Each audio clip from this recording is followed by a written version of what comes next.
Question में हमें function given है, हमें इसके points of discontinuity find out करना है। ये फाइंड आउट करने के लिए हमें फंक्शन की कॉन्टिन्यूटी चेक करनी पड़ेगी। हम देख सकते हैं हमारे फंक्शन की वैल्यूज डिफरेंट है when x is less than 0 and when x is greater then और इक्वल टू 0। सो इसीलिए इस क्वेश्चन में हम फंक्शन की कॉन्टिन्यूटी 3 जगह पे चेक करेंगे। First when x is equal to 0, क्योंकि इस पॉइंट पे हमारे फंक्शन की वैल्यूज चेंज हो रही हैं। Second when x is greater than 0, third when x is less than 0। पहला केस देखते हैं।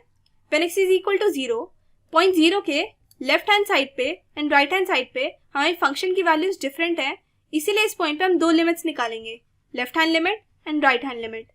लेफ्ट हैंड लिमिट देखते हैं, limit x tend to 0 minus f of x है, और राइट हैंड लिमिट है हमारी limit x tend to 0 plus f of x. LHL देखते हैं, क्योंकि यहाँ पे x टेंड टू 0 माइनस है, इसलिए x की जगह 0 माइनस h पुट कर देंगे फंक्शन में, where h tends to 0।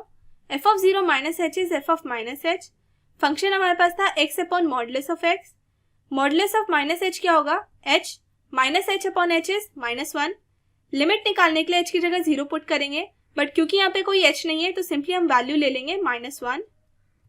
Same RHL के लिए करेंगे, क्योंकि यहाँ पे x टेंड टू 0 प्लस है, इसलिए x की जगह 0 प्लस h पुट करेंगे फंक्शन में, where h tends to 0। F of 0 plus h is f of h। Function हमें गिवन है -1, यहाँ पे भी h नहीं है तो सिंपली वैल्यू ले लेंगे -1। हम देख सकते हैं हमारा LHL is equal to RHL आ गया है, एंड हमें गिवन है f of 0 is equal to -1। अब क्योंकि हमारा LHL is equal to RHL is equal to f of 0 आ गया है, so we can say that a function is continuous at point x equal to 0। Next case देखते हैं, when x is less than 0। इस case के लिए हमें function given है x upon modulus of x। Modulus of x की value क्या होती है, -x when x is less than 0 and plus x when x is greater then और इक्वल टू 0।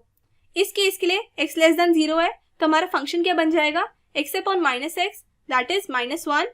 -1 एक कांस्टेंट फंक्शन है, and we know constant function हमेशा continuous होते हैं, so we can say that a function is continuous for all values of x less than 0। Last case देखते हैं। इस case के लिए हमें फंक्शन गिवन है -1, ये भी एक कांस्टेंट फंक्शन है, इसीलिए ये भी कंटिन्यूअस होगा, so we can say that a function is continuous for all values of x greater than 0।